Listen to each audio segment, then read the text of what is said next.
हाँ जी दोस्तों, welcome to a channel stories by D. एक ऐसा चैनल जहां पे आपका भाई सुनाता है आपको कुछ thrilling, spine chilling horror stories. दोस्तों, सबसे पहले एक क्विक थैंक यू मैं आपको बोलना चाहता हूं, क्योंकि आपने जो सपोर्ट दिखाया हमारे चैनल को, it has been unbelievable for me. हमारा चैनल 50,000 सब्सक्राइबर्स के नियर है एंड मुझे बहुत ज़्यादा खुशी है। Thank you so much for subscribing दोस्तों, thank you so much for being our family. And दोस्तों, मैं भी आपको एक गारंटी देता हूँ कि इस चैनल पे आपको हमेशा पूरे यूट्यूब फर्टिनिटी में सबसे अमेजिंग हॉरर स्टोरीज मिलेंगी। एंड अभी भी तक जितनी कहानियां हैं, ये अभी तक की सबसे बेस्ट कहानियां हैं सारे चैनल्स में। सो दोस्तों, मैं ऐसे ही मेहनत करते करते आपके लिए अमेजिंग स्टोरीज लाता रहूँगा। बस आप अपना सपोर्ट हमें ज़रूर दिखाना। हम इनफैक्ट एक हफ्ते की 40 कहानियाँ पढ़ते हैं, फिर उसे शॉर्ट लिस्ट करते हैं, देन वो कहानी इस चैनल पे आती है। तो काफ़ी मेहनत होती है, तो एक लाइक एंड सब्सक्राइब इसी बात पे बनता है दोस्तों। आज की कहानी पल्लवी की कहानी है, और पल्लवी हमारे ही शहर हल्द्वानी से, उत्तराखंड से है। पल्लवी उत्तराखंड से जाती है दिल्ली एयर होस्टेस बनने के लिए। उसका सपना था, उसका ड्रीम था एयर होस्टेस बनना, पर उसने कभी सोचा नहीं था कि जो सपना उसने देखा है ना, ये जो ड्रीम है उसका, ये उसकी लाइफ का सबसे बड़ा नाइटमेयर बनने वाला है। गजब की कहानी है दोस्तों, मुझे पूरी उम्मीद है आप इस कहानी को पूरा सुनेंगे। तो चलिए दोस्तों, कहानी को शुरू करते हैं।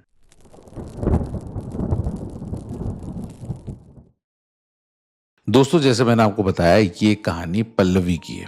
थोड़ा सा पल्लवी के बारे में, उसकी फैमिली के बारे में आपको बताता हूँ। दोस्तों, पल्लवी की एक छोटी सी फैमिली से बिलोंग करती है। पल्लवी की फैमिली में पल्लवी और उसके मॉम डैड बस 3 ही लोग हैं। पल्लवी एक अपर मिडिल क्लास फैमिली से बिलोंग करती है। उसके फादर कॉन्ट्रैक्टर थे, पल्लवी की मदर टीचर थी, और पल्लवी ने जो अपनी एजुकेशन है हल्द्वानी से ही करी थी, गुरुकुल इंटरनेशनल स्कूल से। अब दोस्तों, पल्लवी जब स्कूल में थी तब से उसने प्लान किया था कि वो बड़े होके आगे जाके वो एयर होस्टेस ही बनेगी। इनफैक्ट 11th क्लास में जब वो आई तो उसने पूरी प्लानिंग शुरू कर दी थी एयर होस्टेस बनने के लिए। 2014 में दोस्तों, पल्लवी हल्द्वानी से दिल्ली जाती है अपने इस करियर को, अपने इस ड्रीम को परस्यू करने के लिए।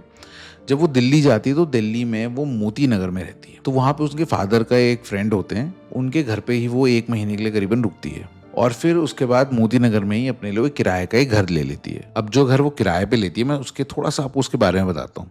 सो बेसिकली वो 2 रूम सेट था। तो 2 बेडरूम्स थे, एक छोटा सा किचन के आगे छोटा सा लिविंग रूम और एक बालकनी। अब एक बेडरूम में तो उसने क्या है ना, गद्दा जमीन पे डाला हुआ था, और जो दूसरा बेडरूम था उसमें एक डबल बेड था। अब उसी रूम के आगे किचन था, और किचन के आगे ही एक बालकनी थी कनेक्टेड। अब जब पल्लवी सेटल हो जाती है ना दिल्ली में अच्छे से, तो उसके बाद वो एक एक करके बहुत सारे इंटरव्यूज के लिए अपीयर होती है, बट हर जगह से उसे रिजेक्शन मिलता है। पर वो बिल्कुल हार नहीं मानती। वो होते फाइनली वो इंडिगो में सिलेक्ट हो जाती है। अब उसका जब वो सिलेक्ट होती है तो फिर इंडिगो के साथ ही उसकी ट्रेनिंग शुरू हो जाती है, and she was very happy. Life was good. पहली बार लाइफ में वो खुद के पैसे भी कमाती है, और वो फीलिंग उसको बड़ी अच्छी लगती है। अब उसकी 3 महीने ट्रेनिंग चलती है, एंड देन उसके बाद पल्लवी की प्रॉपर जॉब लगती है। इसके बाद पल्लवी स्टार्ट्स फ्लाइंग, एंड उसको बहुत अच्छा लग रहा होता है। उसकी लाइफ कंप्लीटली चेंज हो जाती है। She was very happy. जहां वो मोती नगर में भी रह रही होती है ना, वहां पे भी जो आसपास सारे पड़ोसी थे, नेबर्स थे, वो बहुत बड़े ही फ्रेंडली थे। तो पल्लवी जब जाती थी फ्लाई करने के लिए अपनी यूनिफॉर्म वगैरह पहन के,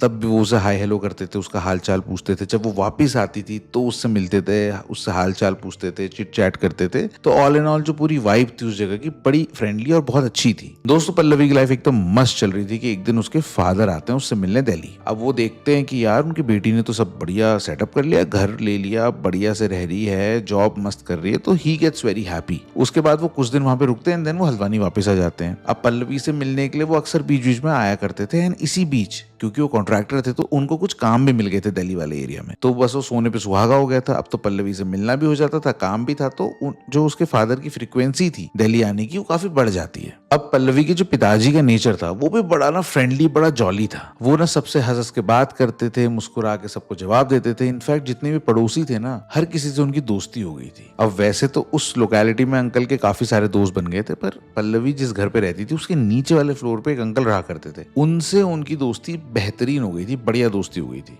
पल्लवी बताती है कि उनके नीचे वाले जो अंकल थे, जो कि उसके पिताजी के अब दोस्त बन गए बड़े बढ़िया, उनका कुछ गराज मैकेनिक टाइप का बिजनेस था। उनकी एक वाइफ थी और 2 बेटियां थी। अब जब से पल्लवी के पिताजी की दोस्ती नीचे वाले अंकल से हो गई थी, तो उनके घर से पल्लवी के लिए ना खाना पीना आता रहता था। कभी उनकी वाइफ, कभी उनकी बेटियां या तो पल्लवी के लिए खाना भिजवा देती थी, या कभी पल्लवी को अपने घर पे बुला के डिनर वगैरह घर पे ही करवा दिया करती थी। दोस्तों, अगर आपको पता ना हो तो ये जो जॉब होती है ना, एयर हॉस्टेसेस और जो पायलट्स होते हैं, इनमें ना बहुत ज़्यादा ट्रैवलिंग रहता है। तो पल्लवी तो अक्सर अपने काम से चले जाया करती थी। जैसे कभी वो रात के 2 बजे चले गई तो फिर शाम को 7 बजे आ रही है, कभी रात में जा रही है, सुबह आ रही है, तो इस तरह का उसका आना जाना लगा रहता था। अब पल्लवी फ्लाई करके थकी हारी घर आती थी, तो वो देखती थी कि जो नीचे वाले अंकल आंटी है, वो पल्लवी के घर में ही उसके बेडरूम में उसके बेड में बैठ के पल्लवी के फादर के साथ गप्पे मार रहे होते थे। अब ऐसा काफी फ्रीक्वेंटली होने लगा। फिर 2-3 हफ्ते करीबन बीत जाते हैं और पल्लवी के फादर हल्द्वानी वापस चले जाते हैं। अब पल्लवी के फादर तो हल्द्वानी वापस चले जाते हैं, पर नीचे वाले जो अंकल आंटी है, इनका पल्लवी के घर आना वो बंद नहीं होता है। वो अक्सर ऊपर आ जाया करते, कभी किसी काम से आ गए, कभी कुछ बना के ले आए। अब धीरे धीरे पल्लवी को नीचे वाले अंकल आंटी का उसके घर पे आना डिस्टर्बेंस लगने लगा। पल्लवी को बिल्कुल पसंद नहीं आ रहा था उनका बार बार उसके घर आना। पल्लवी थकी हारी फ्लाइट से आती थी। अब आने के बाद उसको होता था कि भाई मैं कुछ खाऊं, आराम से शांति से बैठूं, और जब तक वो सोचती तब तक नीचे से वो अंकल आंटी आके उसके घर पे आके बैठ जाते। अब ना ही पल्लवी चैन से बैठ पाती, ना ही कुछ खा पाती और ना ही कुछ आराम कर पाती, क्योंकि वो लोग आके घंटों घंटों उसके घर में बैठ जाते थे। अब ये सब चलता रहा और टाइम बीतता रहा। अब करीबन 1-8 महीने बाद पल्लवी के फादर फिर से दिल्ली आते हैं। अब आप समझ ही गए होंगे, अब क्योंकि पल्लवी के फादर आ गए दिल्ली, तो नीचे वाले जो वो अंकल आंटी हैं, उनका पल्लवी के घर आना और ज्यादा बढ़ जाता है। अब धीरे धीरे पल्लवी को ना फ्रस्ट्रेशन होने लगी, उसको इरिटेशन होने लगी, और कई बार उसने अपने फादर को भी बोला कि यार ये बार बार घर आ जाते हैं, मुझे पसंद नहीं है। पर उसके फादर बिल्कुल खुश, उनकी तो दोस्ती हो रखी है। और नीचे वाले अंकल आंटी के चक्कर में कई बार पल्लवी की अपने पिताजी से लड़ाई भी हो गई। पल्लवी को अपनी प्रिवेसी बहुत ज्यादा पसंद थी और उसकी प्रिवेसी हर दिन इन्वेड हो रही थी because of a father and those neighbours. तो पल्लवी को बिल्कुल वो नेबर्स, अपने नीचे वाले अंकल आंटी, बिल्कुल पसंद नहीं थे। एक दिन पल्लवी की छुट्टी थी, तो वो आराम से सुबह उठी। उसने सोचा आज बढ़िया छुट्टी एंजॉय करूंगी, तो उसने अपना नहाई धोई, रेडी हुई, उसका अपना ब्रेकफास्ट बनाया, और ब्रेकफास्ट बना के ब्रेकफास्ट खाने वाली थी कि उसके घर की घंटी बजती है। वो जाके डोर खोलती है तो देखती है नीचे वही वो अंकल, जो नीचे वाले नेबर अंकल हैं, वो आए हुए। पल्लवी को बहुत गुस्सा आता है, पर पल्लवी कुछ कहती नहीं है। पल्लवी चुपचाप जाके बैठ जाती है और खाने लगती है। तब तक पल्लवी के फादर आते हैं और वो देखते हैं कि जो नीचे वाले नेबर अंकल है ना, आज उनका चेहरा एकदम उतरा हुआ है। पूछने पे वो बताते हैं कि उनका जो बिजनेस है वो बिल्कुल अब डूब चुका है, और उनके इतने बुरे हाल हो चुके हैं कि उनके पास अब खाने तक के पैसे नहीं है। वो बोलने लगते हैं कि हमारी हालत बहुत डाउन है, हम बहुत परेशान हो गए हैं, प्लीज हमारी कुछ मदद कर दो भाई साहब। तो पल्लवी के जो फादर हैं, वो उनके खाते में 1 लाख रुपए ट्रांसफर करते हैं। 1 लाख रुपए जब उसके खाते में आए तो वो बड़ा खुश हो जाता है, और दिन तो घंटों घंटों बैठता है, पर आज वो सीधे चले जाता है। पल्लवी को बड़ा गुस्सा तो आता है कि पापा ने यार लाख रुपए दे दिए इनको, मतलब क्या है, बट देन फिर वो कुछ ज्यादा कहती नहीं अपने पापा को। और इसके बाद कुछ दिन बीतते जाते हैं। एक चीज जो चेंज हो चुकी होती है कि जो नीचे वाला नेबर अंकल होता है, उसने पल्लवी के घर आना बंद कर दिया होता है। 4-5 दिन वो नहीं आता है, तो पल्लवी भी नोटिस करती है। फिर पल्लवी को रियलाइज होता है कि शायद जो नीचे नेबर अंकल है ना, इनके घर में कुछ लफड़ा चल रहा है, कुछ टेंशन चल रही है, क्योंकि उस घर से लड़ाई झगड़े चिल्लाने की ना आवाजें इनके घर तक आने लगती है। कई बार तो लड़ाई इतनी ज्यादा हो जाती है इनकी कि पल्लवी के घर पे साफ सुनाई दे रहा होता है कि नीचे क्या चल रहा है। एक दिन तो नीचे से इतनी लड़ाई झगड़े की आवाज आने लगी कि पल्लवी ने अपने पापा को बोला कि पापा एक बार जाके आप देखो तो नीचे क्या चल रहा है, सब कुछ सही है कि नहीं। पर पल्लवी के फादर ने बिल्कुल मना कर दिया। उन्होंने बोला भाई मैं बिल्कुल किसी के फैमिली मैटर में नहीं पड़ता हूँ, और वो बात वहीं पे फिर खत्म हो गई। अब आपको भी जो नीचे वाले अंकल आंटी है बड़े क्रीपी से लग रहे होंगे, पर अभी आगे कहानी आप सुनो। आगे कहानी ना आपके होश उड़ाने वाली है। अब अगले दिन, ये लड़ाई वड़ाई होने के अगले दिन पल्लवी जॉब पे जाती है। वो पल्लवी के लिए काफी लंबा दिन होने वाला था, क्योंकि उसको 4 सेक्टर करने थे। 4 सेक्टर का मतलब दोस्तों 4 बार फ्लाई करना था। जैसे दिल्ली से वो उड़ी, दिल्ली से वो मुंबई, मुंबई से हैदराबाद, हैदराबाद से पुणे, फिर पुणे से दोबारा दिल्ली। तो काफी टायरिंग था उसके लिए।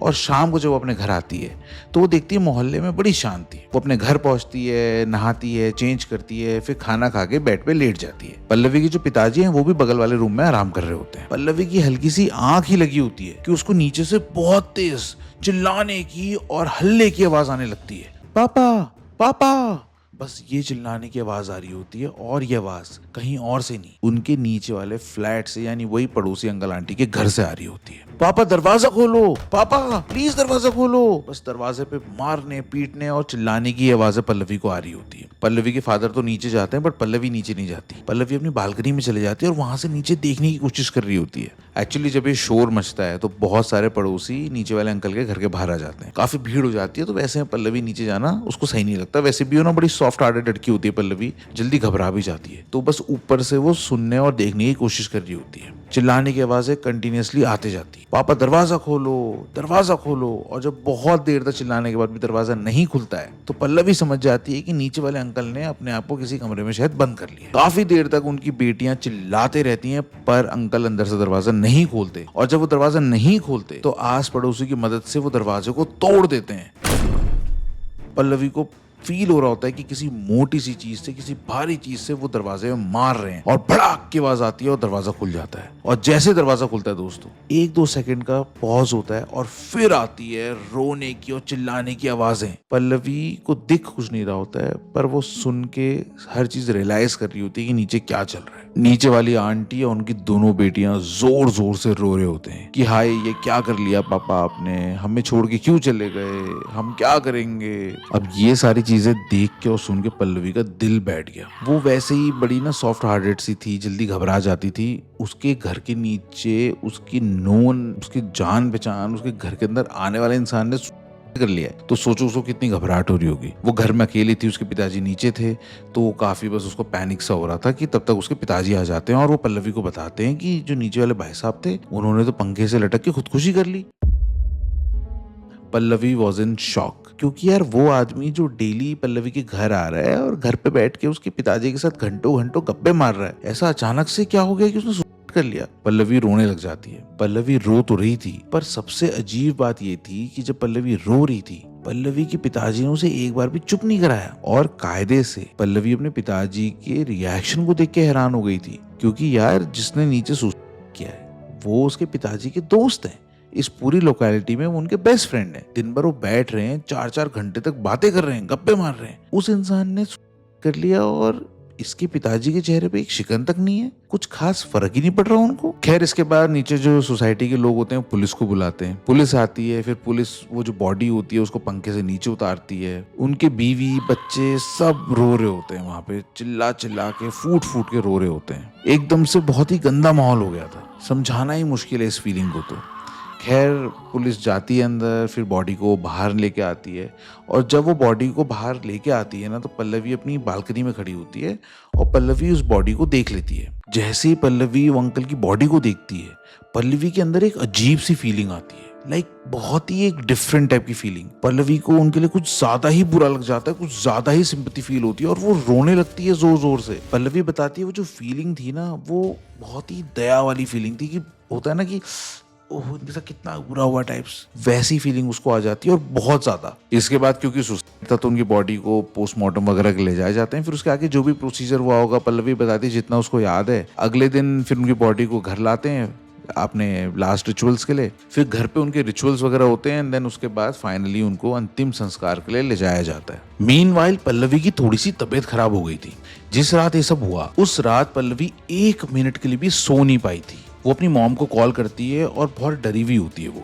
उसकी माँ उसको समझाती है, बोलती बेटा तू बस प्रे कर और सब कुछ ठीक हो जाएगा, तू घबरा मत। क्योंकि एकदम से किसी इंसान का रोज घर आते देखना और फिर उसको ऐसी हालत में देखना, ये सब चीजें पल्लवी के काफी ज्यादा उसको इफेक्ट करा था इस चीज ने। पल्लवी घबराई हुई थी, डरी हुई थी। पर अगले दिन पल्लवी के फादर हल्द्वानी वापस चले जाते हैं। पल्लवी उनसे बहुत रिक्वेस्ट करती है कि पापा मुझे डर लग रहा है, पर वो फिर काम का बहाना बनाते हैं और चले जाते हैं। दोस्तों यहाँ पे मैं आपको पल्लवी और उसके पिताजी के रिलेशनशिप के बारे में भी बताता हूँ। पल्लवी और उसके फादर का जो रिलेशनशिप था ना, वो कुछ खास अच्छा नहीं था। पल्लवी के पिताजी की ना घर पे सबसे बहुत लड़ाई होती थी, किसी से नहीं बनती थी उनकी। पल्लवी के पिताजी बस एग्जिस्ट करते थे एज अ फादर, पर वो अपने फादर होने की कोई भी रिस्पॉन्सिबिलिटी नहीं निभाते थे। पल्लवी के पिताजी बहुत काम करते थे, पर लिटरली वो अपने घर पे, अपने परिवार पे 1 पैसा भी खर्च नहीं करते थे। अच्छा, पल्लवी के पिताजी का नाम मैंने आपको नहीं बताया। पल्लवी के पिताजी का नाम रवि था। तो अब आगे की कहानी में मैं उन्हें रवि करके एड्रेस करूंगा। दोस्तों पल्लवी बताती है कि जब उनके पिताजी चले जाते हैं वापस हल्द्वानी, उसके बाद से पल्लवी की तबीयत काफी बिगड़ने लगती है। उसको बहुत तेज बुखार होता है 103 डिग्री फीवर होता है उसे। पल्लवी ने डॉक्टर को नहीं दिखाया, उसने खुद ही बुखार की दवाई ले ली। पल्लवी की जो मॉम थी, मैंने बताया था ना, वो टीचर थी, तो वो जॉब करती थी, काफी टाइट उनका जॉब था, छुट्टी वगैरह नहीं मिलती थी, तो वो पल्लवी की देखरेख करने के लिए आ नहीं पाई। पर अच्छी बात यह है कि जब पल्लवी ने दवाई ली तो पल्लवी का जो बुखार था वो उतर जाता है। अब ये दिन भी ऐसे ही बीत जाता है और फिर रात होती है। रात के करीबन 1:30 बज रहे थे और पल्लवी को अभी भी नीचे वाले घर से रोने की आवाजें आ रही थी। पल्लवी को बहुत ही अजीब सा डर लग रहा था। पल्लवी लेटी तो हुई थी पर उसने अपनी लाइट्स वगैरह ऑन करी हुई थी। पल्लवी घबराई सी लेटी हुई थी कि अचानक से उसको उसकी बालकनी का जो मेटल डोर था उस पे नॉक करने की आवाज आने लगी। पल्लवी एकदम से घबरा जाती है, ये बहुत वियर्ड था, बालकनी के डोर में बाहर से नॉकिंग कैसे हो सकती है। पल्लवी डर के मारे कांपने लगती है, वो सहम जाती है और सीधे अपनी मम्मी को कॉल करती है। पल्लवी की बात सुन के उसकी माँ भी डर जाती है। फिर पल्लवी की माँ राइट अवे पल्लवी को वीडियो कॉल करती है और वीडियो कॉल में थोड़ा सा उसको समझाती है कि बेटा कुछ नहीं, हवा से हो जाता है, तू घबरा गई है, बहुत ज्यादा होता है बेटा, लाइफ में स्ट्रांग बनना है, चलो कोई बात नहीं, अब तुम हनुमान चालीसा पढ़ो, उससे सब ठीक हो जाएगा, चलो हनुमान चालीसा पढ़ो तुम। अब पल्लवी फिर सोचती है कि हाँ यार, मेरे से शायद दरवाजा खुला रह गया होगा लोहे का ना, तो हवा से फटफटा गया होगा, वो तो आवाज करी होगी, पर डरी तो वो बहुत थी, तो वो हनुमान चालीसा पढ़ने लगती है। अब चाहे आप इत्तेफाक कह लो, हवा चलनी बंद हो गई कह लो, वो जो कुछ भी था, आवाज वगैरह जो आ रही थी वो धीरे धीरे आवाज आनी बंद हो जाती है और पल्लवी अपनी माँ के साथ वीडियो कॉल पे ही होती है कि उसको अंदाजा ही नहीं आता कि कब उसकी आंख लग जाती है। अब जब सुबह पल्लवी की नींद खुलती है तो पल्लवी सबसे पहले उठ के जाती है बालकनी का डोर चेक करने के लिए। वो देखती है कि वो जो बालकनी का डोर है उसमें तो प्रॉपर कुंडी लगी हुई थी, हिल ही नहीं रहा था वो, तो फिर हवा से कैसे आवाज आ सकती है।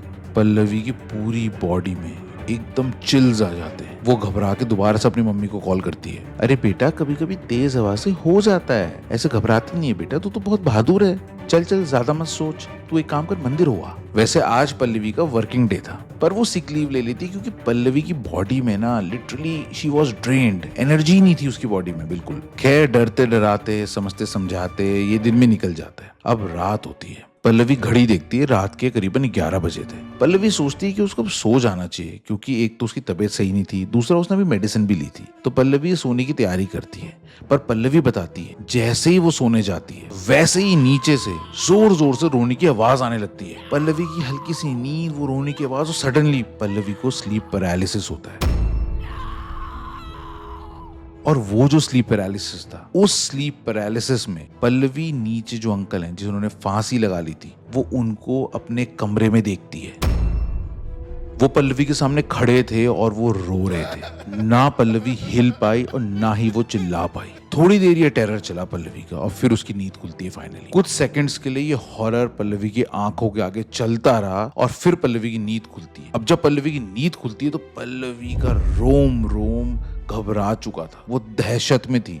एकदम से पल्लवी को तेज बुखार आता है, पता नहीं शायद घबराहट से या उसकी तबीयत जो एक्चुअल में खराब थी। पल्लवी को कुछ समझ में नहीं आता और वो अपनी मम्मी को दोबारा से कॉल करती है। इस बार उसकी मम्मी उसको शांत होने के लिए नहीं कह पाती क्योंकि वो भी बहुत घबरा जाती है। वो फटाफट से उसके फादर के पास जाती है और उनको सारी बातें बताती है। पर उसके पिताजी का रिएक्शन बहुत अजीब सा था। उसके पिताजी ऐसे ही रिएक्ट करते हैं जैसे ये सब कुछ नॉर्मल हो। खैर ये जो चीजें पल्लवी के साथ जब चल रही थी, इसी बीच एक और चीज हो रही थी पल्लवी के फादर के साथ। उनका जो काम धंधा था ना वो लिटरली बंद हो गया था। वो काम पे जाना ही छोड़ चुके थे। काम ना करने की वजह से उसके पिताजी गॉट ब्रोक। उनको फाइनेंशियल क्राइसिस होने लगी थी और फाइनेंशियल क्राइसिस तक तो ठीक था, उनको मेजर हेल्थ इश्यूज भी होने लगे थे। एक तो वो काफी हेल्दी थे पहले, पर उनको बहुत सडन वेट लॉस हो रहा था, उनको काफी हेयर लॉस भी हो रहा था। और इस सब के बीच में वो पूरे दिन या तो अपने कमरे में बैठे रहते थे या फिर लेटे रहते थे। जैसे मैंने आपको बताया ना, उसके पिताजी काफी हेल्दी हुआ करते थे पर सडनली उनका वेट घट रहा था। अब अक्सर ऐसे में जो पेशेंट होता है खाना वगैरह नहीं खाता, पर इसके पिताजी तो दबा के खाना खा रहे थे, अच्छे से खाना खाते थे, पर मानो जो वो खा रहे थे ना उनके शरीर में लग ही नहीं रहा था। अब उनके ब्लड टेस्ट करवाए जाते हैं और उसके बाद ब्लड टेस्ट की जब रिपोर्ट आती है वो रिपोर्ट एकदम नॉर्मल आती है। एकदम से पल्लवी के पूरा जो परिवार का सिस्टम था ना वो सब हिल गया था। उसके पिताजी काम करना छोड़ देते हैं, बीमार हो जाते हैं। सारी चीजों का बर्डन, सारे खर्चे अब आते हैं पल्लवी की माँ के ऊपर। घर चलाना है, घर को मेंटेन करना है, मैनेज करना है, खाना पीना, वो सारी जिम्मेदारियां उनके ऊपर आती हैं। अच्छी बात ये थी कि पल्लवी तो अपना खुद से कर ही रही थी, पल्लवी की माँ पे जो फाइनेंशियल बर्डन आ गया था ये कोई नई चीज नहीं थी उनके लिए, क्योंकि जब से पल्लवी की माँ की शादी हुई थी तब से घर के खर्चे, चाहे वो पल्लवी की ट्यूशन की फीस हो, पल्लवी की स्कूल की फीस हो, पल्लवी के खाना पीना, यूनिफॉर्म, कपड़े, कुछ भी घर रिलेटेड काम हो, वो पल्लवी की मदर ने ही उनके लिए किया था। उसके फादर तो बस कमाते थे और अपने भी उड़ाते थे। अब बस फर्क इतना था कि पल्लवी के पिताजी के खर्चे भी अब उसकी माँ को उठाने पड़ रहे थे। पल्लवी बताती है कि जब से उनके माँ बाप की शादी हुई है ना, तो स्पेशली पल्लवी की जो मॉम है उन्होंने काफी स्ट्रगल किया है। इस शादी में उन्होंने इस तकलीफों के अलावा कुछ नहीं देखा। बस चाहे सोसाइटी के कारण कह लो या पल्लवी के कारण कह लो, वो कभी भी ना अपने हस्बैंड को छोड़ नहीं पाई। अब आप सोचो बैकग्राउंड में ये सब चल रहा है और साथ में पल्लवी के साथ जो चीजें हो रही थी, इन सब चीजों का जो प्रेशर था ना, वो बहुत ज्यादा स्ट्रेसफुल हो गया था पल्लवी की माँ के लिए। अब क्योंकि पल्लवी बहुत ज्यादा घबरा गई थी और उसकी तबीयत भी खराब हो गई थी, तो पल्लवी की माँ ने डिसाइड किया कि वो अब दिल्ली जाएंगी। अब रात को पल्लवी इतना ज्यादा घबरा चुकी थी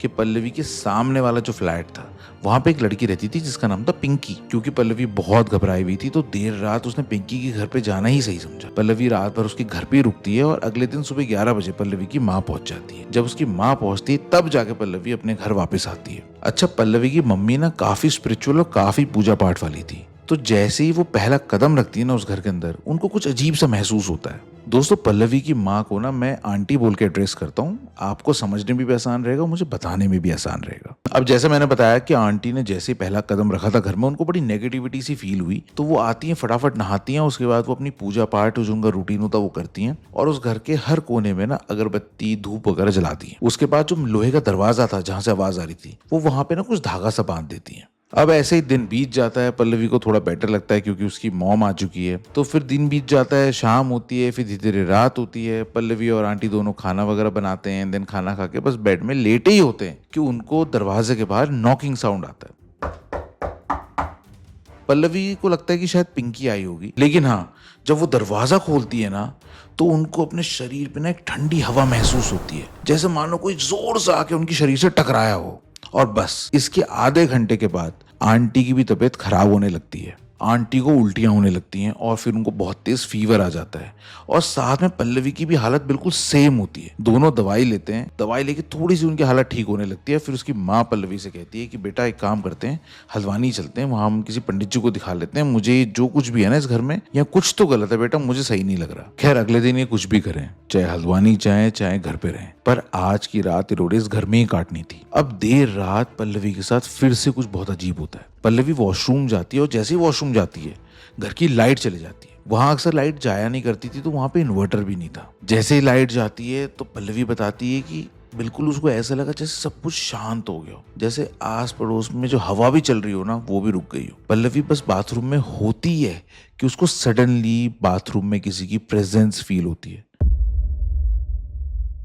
पल्लवी को ऐसा फील होता है जैसे उसके सामने कोई खड़ा हो। और पल्लवी बताती है कि उस समय उसको जो फीलिंग आई ना, वो एग्जैक्ट वही फीलिंग थी जब आप बिल्कुल ठंड में होते हो और फिर आपके कोई पास आके खड़ा हो जाता है तो उसके शरीर की जो हल्की हल्की गर्माहट आपको महसूस होती है, एग्जैक्ट सेम पल्लवी को फील हो रहा था। उसका पूरा शरीर, उसका एनवायरनमेंट, सराउंडिंग्स बिल्कुल ठंडी हो चुकी थी, पर she could feel the warmth of someone standing just in front of her. Pallavi को जैसे ही रियलाइज होता है, पल्लवी जोर से चिल्लाती है और जब वो चिल्लाती है तो पल्लवी की माँ भाग के आती है और दरवाजा खोलने की कोशिश करती है। पल्लवी, पल्लवी बेटा दरवाजा खोल। पर पल्लवी दरवाजा नहीं खोलती है। पता नहीं क्या हो गया पल्लवी को, दरवाजा क्यों नहीं खोल रही है वो। पल्लवी की माँ को बहुत पैनिक हो जाता है और वो बाहर जाके हल्ला सा मचाती है तो 2-4 लोग पल्लवी की मॉम की मदद करने के लिए आते हैं। क्योंकि लाइट चली गई थी तो काफी अंधेरा था। फोन की टॉर्च ऑन करके लोग बस घर के अंदर आ रहे थे और दरवाजे को खोलने की कोशिश कर रहे थे, पर पल्लवी दरवाजा नहीं खोल रही थी। और ये जो सिचुएशन थी पल्लवी की माँ के लिए बहुत ज्यादा स्कैरी और बहुत डरावनी थी। आस पड़ोस के लोग दरवाजे पे जोर जोर से लाते मारना शुरू करते हैं, पर वो दरवाजा खुलने का नाम नहीं लेता है।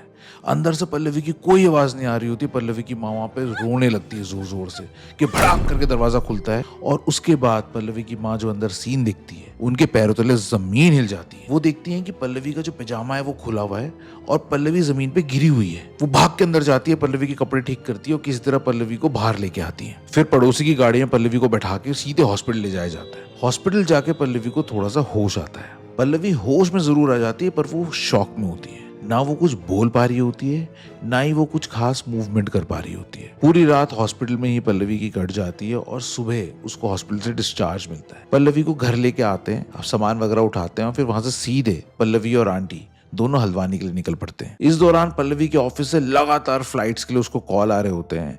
फिर इवेंचुअली आंटी पल्लवी के ऑफिस में उसका जो मेडिकल रिपोर्ट और वो सारी जो चीज होती है, डॉक्टर के प्रिस्क्रिप्शंस वगैरह, वो भेज देती हैं और फिर पल्लवी के लिए 2 हफ्ते की छुट्टी मांग लेती हैं और वो छुट्टी उनको असाइन भी हो जाती है। अब दोस्तों, दिल्ली से हल्द्वानी लगभग 6 घंटे लगते हैं पहुंचने में, पर उन 6 घंटों में पल्लवी बिल्कुल शांत बैठी हुई होती है। हाँ, एक चीज जरूर होती है कि पल्लवी की आंखों से नॉन स्टॉप आंसू बह रहे होते हैं। पूरे रास्ते आंटी पल्लवी को बस अपने गले से लगा के बैठी रहती हैं और जब वो हल्द्वानी पहुंचने वाली होती हैं तो वो अपनी बहन यानी पल्लवी की मौसी, जिनका नाम स्नेहा था, उनको कॉल करके पूरी कहानी सुनाती है। अब जब तक ये लोग अपने घर पहुंचते हैं, स्नेहा जी भी इनके घर पहुंच गई होती है। जिस गाड़ी में पल्लवी और आंटी ट्रैवल कर रहे थे, अब वो पल्लवी के घर के आगे आगे रुक जाती है। पर गाड़ी से उतर के जब पल्लवी को घर ले जा रहे होते हैं, पल्लवी बहुत अजीब सा रिएक्ट करने लगती है। वो बोलने लगती है कि मेरे को नहीं जाना यहाँ, मेरे को नहीं जाना, मैं तो अपने घर जाऊंगी, मेरे को अपने घर ले चलो। और इस तरह की बातें जब पल्लवी बोलती है तो पल्लवी की मम्मी, उसकी मौसी की फैमिली, हर किसी को लगता है कि यार कुछ तो गड़बड़ है, ऐसी बात पल्लवी कैसे बोल सकती है। तो वो लोग घर जाने की जगह सीधे पल्लवी को, एक इनके पंडित जी होते हैं, बड़े पुराने होते हैं, उनको बड़ा नाम है उस एरिया में, तो इनको वहां लेके जाते हैं सीधे। पल्लवी को जैसे ही वहां लेके गए तो पंडित जी पल्लवी को देखते ही खड़े हो गए और उनके घर के बाहर एक बड़ा सा पीपल का पेड़ था, उन्होंने पल्लवी को वहीं पे बैठा दिया। अब पंडित जी काफी देर तक पल्लवी को घूरते रहे। पल्लवी बिल्कुल भी अपने सेंसेस में नहीं थी। पंडित जी ने सीधे एक ही सवाल किया, इसके पिताजी कहाँ हैं? पंडित जी वो तो घर पे ही हैं। उनको फोन करो और यहाँ आने के लिए बोलो, और हाँ, ये मत बोलना पंडित जी ने बोला है। आंटी घबरा जाती है और एकदम से अपने हस्बैंड को कॉल करती है। रवि फोन उठाता है और वो रवि को पूरी कहानी सुनाती है। सारी बात बताने के बाद जब रवि को मंदिर आने के लिए कहती हैं तो वो टाल मटोल करने लगते हैं। वो मंदिर आने से इनडायरेक्टली मना ही कर देते हैं। वो बोलते हैं कि यार बहुत ही बदन में दर्द हो रहा है, ताकत ही नहीं है, मैं तो बीमार हूँ, उठ ही नहीं पा रहा हूँ। जब वो ऐसा बहाना बनाने लगते हैं तो पल्लवी की माँ कहती है कि जो स्नेहा मौसी जो है, उनके हस्बैंड यानी कि पल्लवी की मौसा, वो कहती है उनको भेज देती हूँ, वो लेने आ जाएंगे आपको। तो वो स्ट्रिक्टली मना कर देते हैं कि नहीं, मैं आऊंगा ही नहीं, मैं आ ही नहीं सकता हूँ, मैं तो बेड पे लेटा हूँ, मैं तो उठ ही नहीं पा रहा हूँ। अब पल्लवी की माँ डिसअपॉइंटेड तो थी, पर वो आती है और पंडित जी को सारी बातें बताती है और इसके बदले पंडित जी कुछ कहने की जगह वो तो हंसने लगते हैं। पंडित की हंसी देख के आंटी और मौसी दोनों थोड़े हैरान से हो जाते हैं और फिर उनसे पूछते हैं कि पंडित जी क्या हुआ? एक आदमी है जो तेरी बेटी के शरीर में है। और ये सुन के पल्लवी की माँ के होश उड़ जाते हैं, पर उनको पता होता है कि ये सब क्या है। ये वही आदमी होगा जिसने पल्लवी के घर के नीचे सुसाइड किया। आंटी पंडित जी को भी पूरी कहानी सुनाती है कि कैसे सुसाइड हुआ, फिर पल्लवी ने उसे देखा, फिर वो घबरा गई, फिर उसकी तबीयत खराब हुई। और जब पूरी कहानी पंडित जी सुनते हैं तो बस वो एकदम शांत होकर डिसअपॉइंटमेंट में अपना सर हिलाते हैं और आंटी से कहते हैं, बिटिया तेरे को आगे पता चलेगा, सब पता चलेगा। अब ये लोग भी बड़े हैरान हो जाते हैं कि यार पंडित जी क्या पहेलियां बुझा रहे हैं। खैर पंडित जी इनको बोलते हैं, तुम आज घर नहीं जाओगे, अगर आज ये बच्ची घर गई तो तुम इसको आज खो भी सकते हो। अब ये बात सुन के हर कोई घबरा जाता है। इसके बाद पल्लवी की मॉम, पल्लवी, मौसी के बच्चे और मौसी के हस्बैंड, ये सारे लोग वहीं पे पल्लवी के साथ रुकते हैं। रातों रात पंडित जी साथ बामुन बुलाते हैं। यहाँ पहाड़ी में पंडित को बामुन भी कहते हैं दोस्तों, थोड़े डिफरेंट पंडित होते हैं वो। रात में ही वो बामुन हवन करना शुरू करते हैं। वो एक बहुत बड़ा सा हवन होता है। हवन पूरी रात चलता रहता है और पल्लवी उस पेड़ के नीचे ही बैठी हुई होती है। ऐसा लग रहा होता है पल्लवी को देख के जैसे पंडित जी ने ना किसी इनविजिबल धागे से पल्लवी को उस पेड़ से बांध दिया हो। जैसे जैसे हवन आगे बढ़ने लगता है, पल्लवी कंप्लीटली अपने सेंसेस खो देती है। एक टाइम ऐसा आता है कि पल्लवी वहीं बैठे बैठे अपने कपड़ों में यूरिन कर देती है। आंटी उठती है पल्लवी को साफ करने के लिए, पर पंडित जी मना करते हैं। पंडित जी बोलते हैं, रुको अभी बैठने दो उसे।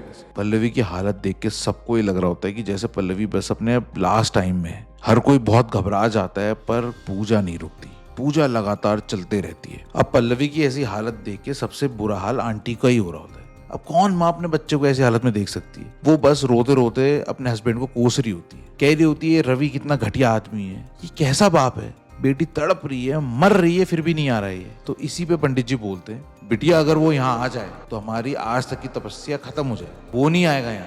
पंडित जी पल्लवी के मौसा को बोलते हैं, बेटा घर जाओ, एक बार देख के आओ। अब पल्लवी के मौसा जी घर पहुंचते हैं और वो देखते हैं कि पल्लवी के फादर यानी रवि घर के बाहर ही बैठा है और कुछ अजीब सी हालत है उसकी। जब वो उसके पास जाते हैं तो वो देखते हैं कि रवि बस मुंह में कुछ बोल रहा है वो। और जब रवि से पूछा जाता है कि क्या आप बाहर क्यों बैठे हो जीजाजी, क्या हुआ आपको, तो वो कोई जवाब नहीं देते, वो बस हंसने लगता है। और वो बहुत ही अजीब तरीके से, अजीब बॉडी लैंग्वेज, अजीब सी हंसी, अजीब सी हालत। वो हालत देख के पल्लवी के मौसा सीधे आंटी को कॉल करते हैं और सारी बातें उन्हें बताते हैं। पंडित जी पल्लवी के मौसा को वहीं पे रुकने के लिए कहते हैं। मीनवाइल यहाँ पे पूजा अब खत्म होने को आई होती है और जैसे जैसे पूजा अपने अंतिम चरण में पहुंचती है, पल्लवी अब जोर जोर से चिल्लाने लगती है। पल्लवी की नाक से खून निकलने लगता है और सबसे खतरनाक चीज दोस्तों, यहाँ जो हालत पल्लवी की थी वहां से पता चल रहा होता है कि पल्लवी के पिताजी की भी सेम हालत है। वो फोन पे बता रहे होते हैं कि वो जीजू की तो नाक से खून निकल रहा है और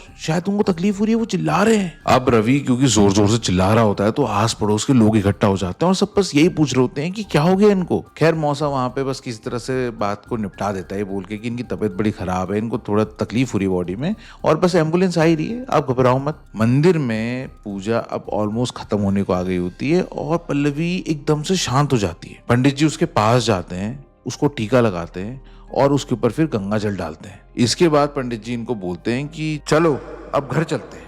पंडित जी बहुत ही कॉन्फिडेंस के साथ ऐसा बोलते हैं। पंडित जी के बोलते ही सारे लोग घर के लिए रवाना होते हैं। अब सब लोग समझ गए होते हैं कि इनके साथ क्या हुआ था। वो जो स्पिरिट थी जिसने पल्लवी को शायद पोजेस कर लिया था, वही स्पिरिट थी जिसने पल्लवी के पिताजी को भी पोजेस कर लिया था। क्योंकि जो हाल पूजा में पल्लवी का हो रहा था वही हाल पल्लवी के पिताजी का भी हो रहा था। अब ये सब लोग घर पहुंचते हैं। पल्लवी थोड़ी वीक होती है तो किसी तरह से उसको गाड़ी से उतार के घर के अंदर ले जाने लगते हैं। जैसे ही पल्लवी के पिताजी पल्लवी को देखते हैं वो एकदम शॉक में खड़े हो जाते हैं, जैसे मानो पल्लवी को जिंदा देख के उनको यकीन ही ना हुआ हो। जहां एक पल पहले पल्लवी के पिताजी चिल्ला रहे थे वो एकदम सब शांत हो गए थे। हाँ, उनकी नाक से खून लगातार बह रहा था। आंटी जैसे ही रवि जी की नाक से खून बहता हुआ देखती हैं वो दौड़ के जाती हैं और अपने कपड़े से उनकी नाक साफ करना चाहती हैं, पर पंडित जी उनको रोक देते हैं। और इसके बाद पंडित जी मौसा को रवि को अंदर लेके आने के लिए बोलते हैं। सब लोग अब घर के अंदर आ जाते हैं और ये सब होते होते सुबह के 7 बज चुके होते हैं। अब सब लोग लिविंग रूम में बैठ चुके हैं। पल्लवी की पूरी फैमिली,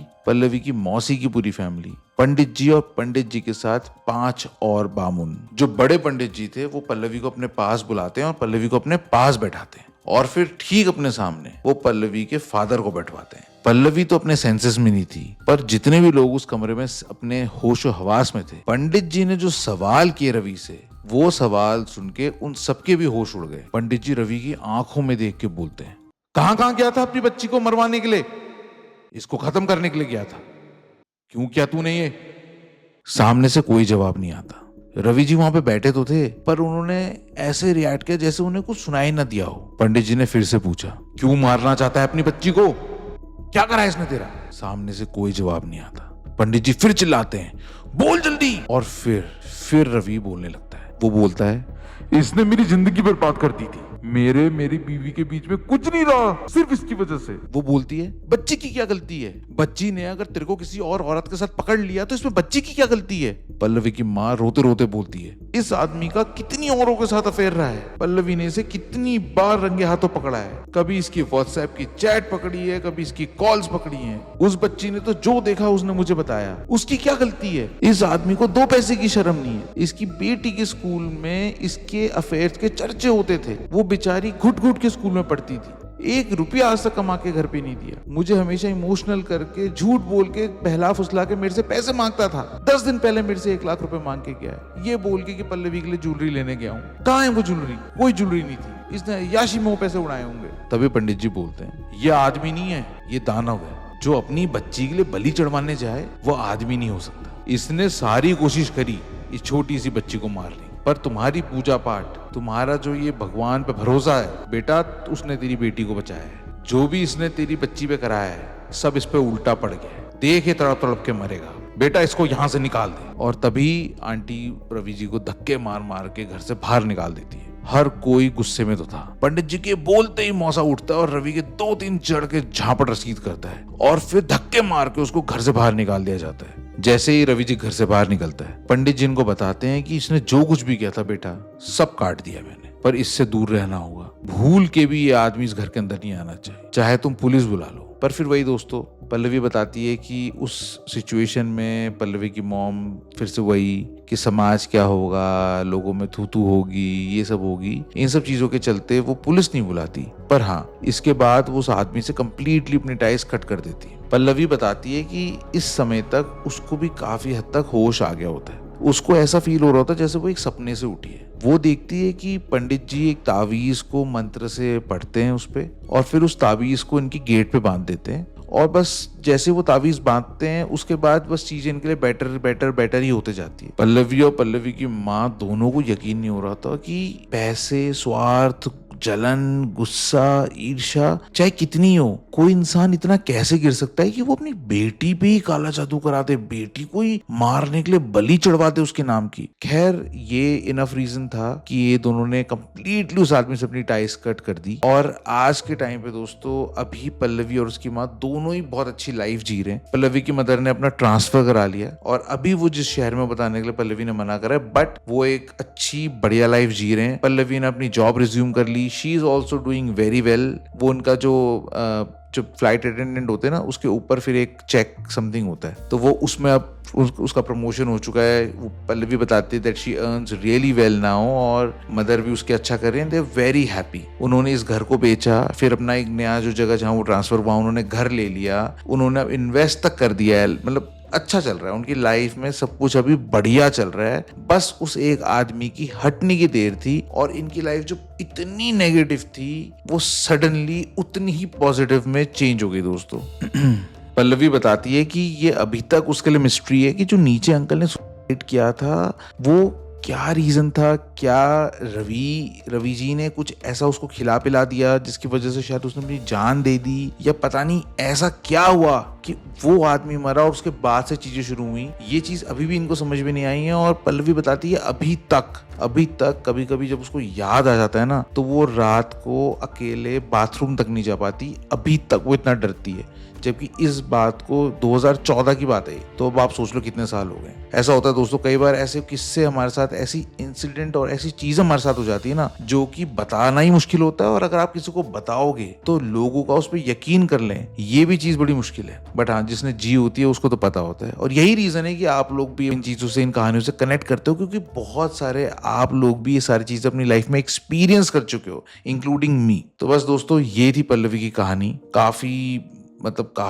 डिफिकल्ट टाइप की स्टोरी थी। स्पेशली जब पल्लवी ने कहानी मुझे बताई तो मैं हमेशा ही बोलता हूँ, बट जो विक्टिम होता है ना, अगर आप उसके मुंह से ये चीजें सुनोगे ना तो काफी हैवी लगता है दोस्तों। तो दोस्तों, अब मिलते हैं अगली कहानी के साथ अगले वीडियो में, सैटरडे 1 बजे। तब तक के लिए अपना ख्याल रखिएगा और अलर्ट रहिएगा। I love you guys so much. Okay bye.